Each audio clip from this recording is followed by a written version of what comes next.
You're watching News Now with Raychel Harvey-Jones. Welcome back to News Now. Welcome to the first part of a series of interviews looking at law enforcement priorities across the tri-state area. Welcome to Inside Crime. After serving as the acting chief of police for the Frederick Police Department, Thomas Ledwell was promoted to chief in January of 2013. So what did the first year hold in store for Ledwell? I spoke to him about his initiatives and successes with regard to crime prevention in 2013. Well, we always want crime to go down, and year to date, as of the end of November, we're about 5% lower than 2012 in our Part 1 crimes. We're down in every category except for theft. Theft is slightly up by 1.6%. Each of the other categories of our Part 1 offenses are down, however. What are the Part 1 offences what does that mean to the general public?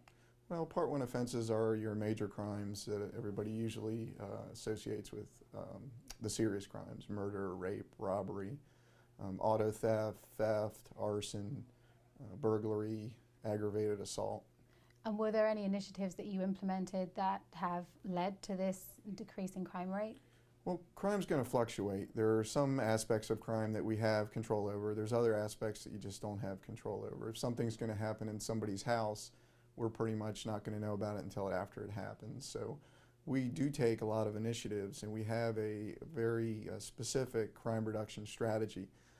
We're still in the process of completely putting it in place, but what we've done is we've created systems to have three basic pillars of crime reduction in place. One is data-driven policing, which is the concept that in 2013, police departments, just like private businesses, have real-time data.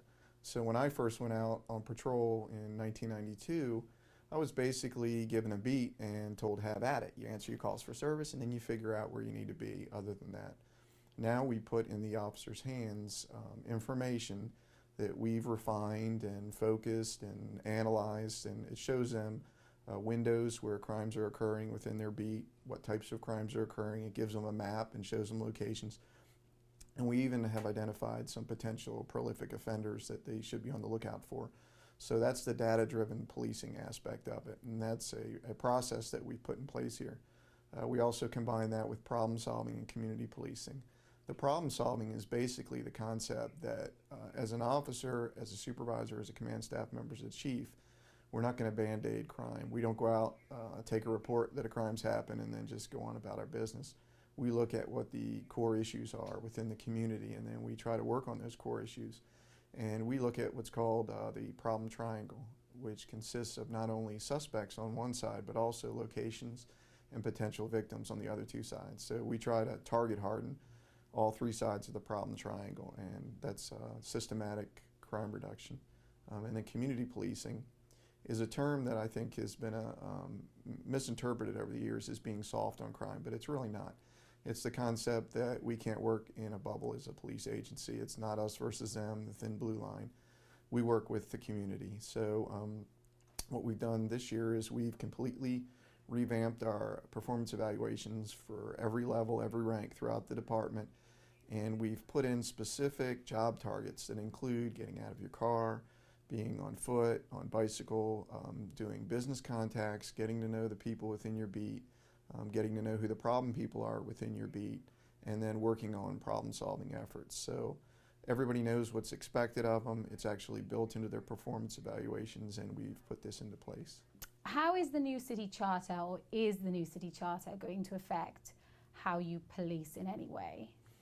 Well, there weren't too many changes. They did major revisions to the city charter.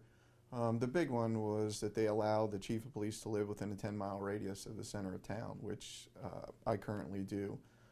So it removed the requirement that the chief of police has to live within Frederick city limits. If you read the old charter, it was based on public safety as a rationale.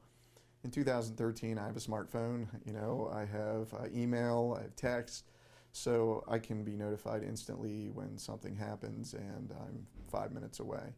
So that was the biggest change that affects the police department. There are some other smaller sections that were revised in 2013. There was a city ordinance that was created to target synthetic cannabinoids, making them illegal, the analog version, the ones that aren't scheduled through the federal law. And those are the major things that the police department's had. And I think the synthetic ordinance had an immediate effect in that it prevented the businesses that were actually operating in the Frederick community from openly selling synthetic cannabinoids. And that reduced the amount of calls for service the police department got for activity that you would imagine accompanies a business that would sell that product. What do you think are your biggest criticisms from the general public as a department? Well, I think, fear of crime is always a challenging issue. I could tell you the statistics of what actually occurs, but if people don't feel safe, then it really doesn't make a difference to that person.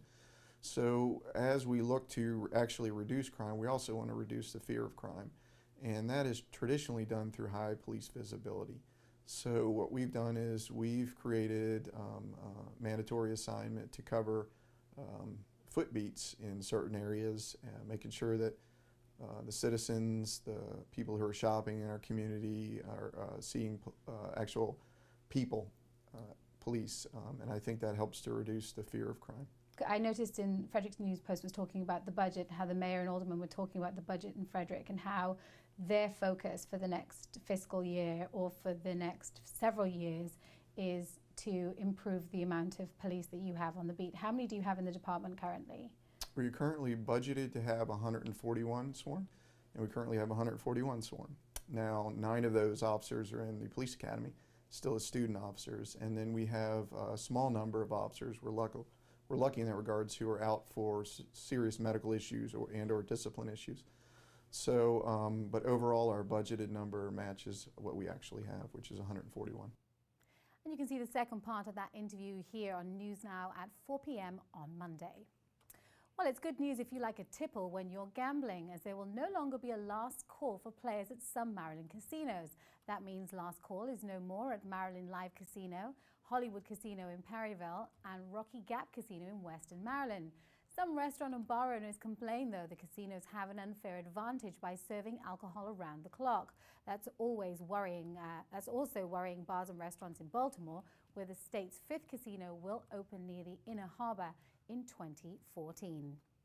And we'll keep you up to date as that story develops on the opening and building of that proposed new casino. Now, if you'd like to help out the Humane Society of Washington County this month, you can do so by freezing your fur off. We'll be there. The HMTV6 news team will be there, and we will be taking that rather frosty plunge January 18th, 2014 at Greenbrier State Park. We'll leave you now with traffic cams across the region. Stay safe. We'll be back at the top of the hour.